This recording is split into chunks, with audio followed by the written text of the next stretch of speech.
wrapping up week 5 of college football. This excites me so much because I just love college football. Like Saturday gives me a different buzz than Sunday does. I don't know what it is, but there's something about college football that just gets me going, and there's already so many exciting pieces to be excited about for the draft. Let's jump right into it.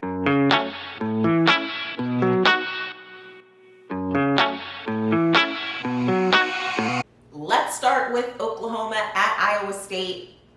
I'm going with the winner here. Shout out to Matt Campbell leading that Iowa State team to a win. I'm not down on Oklahoma at all, but I'm high on Iowa State for that. I think that's awesome. I mean, obviously that disappointing loss to the Ragin' Cajuns a couple weeks ago, so it was nice to see them be able to get back on track. I'm curious if Matt Campbell is still like an NFL head coaching candidate, because there's some stuff happening there. So there might be a couple job openings after this year. But I like that Iowa State team, and I've heard good things about how Matt Campbell leads them there. So good for them. As far as Lincoln Riley in Oklahoma, Spencer Rattler leading the charge now there. I'm not too worried about them. I definitely think, this is their first time having, he was a redshirt freshman, but like a guy that doesn't have that much experience starting. You've seen so many great things from him, so that's why I'm not worried about this Oklahoma team.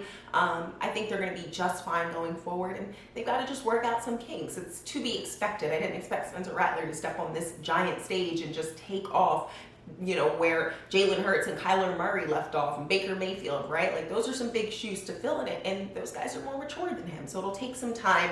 My bigger concern, though, in the Big 12, we've got to talk TCU at Texas. With Oklahoma having a down year, we're just going to call it that, heavy air quotes, Texas should be taking over this conference, and it is so disappointing to see them not doing it. I'm curious if we're going to see a Big 12 representative in the playoff this year. I just have so many questions and concerns. Way too much lack of discipline in terms of all of those penalties on the TCU side too. But they should not have pulled off that win. And Sam Ehlinger, I love watching him in that burnt orange. So I hope that they get things back on track. I'm really curious. At least the Big 12 is competitive this year, right? But I do hope that they kind of get the ball rolling again there, because it's tough to see them losing games that just should be. This should be Texas's year. They should be just rolling through teams for sure. As for the SEC, Florida, this team is running the SEC East. I'm calling that right now.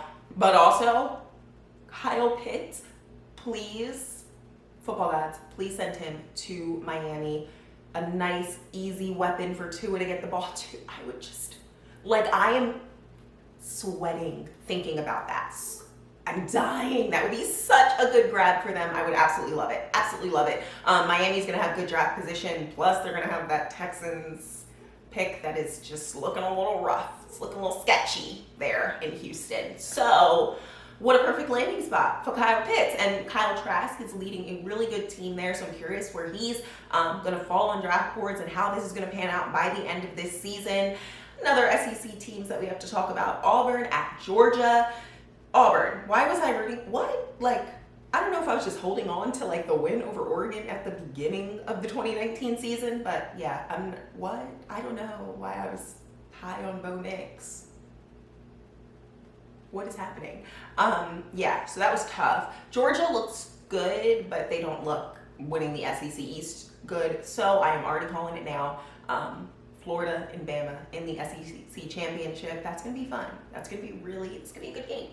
And we can't forget the smaller schools. They're not really that small. They're big names, but obviously not in the Power 5. Memphis at SMU. I expected this to be a competitive game because it always is, and it was. But shout out to SMU for pulling off that win. The culture is built really well there. Reggie Roberson, wide receiver. A lot of draft guys are super excited about him already. SMU sneakily just continuing to be wide receiver I love that. Love to see it. And then Central Arkansas obviously took on North Dakota State. I haven't gotten a chance to watch it. I'm very, very, very excited to see it. I know everybody was making broad generalizations about Trey Lance. He is still quarterback in the top 3 quarterbacks. And so that's all I've got for the college football wrap up for this week. Nothing too major. I have some games to watch back, lots of games to watch back. It is so hard to keep up with college football, but it is so fun. It's hard not to want to keep up with it.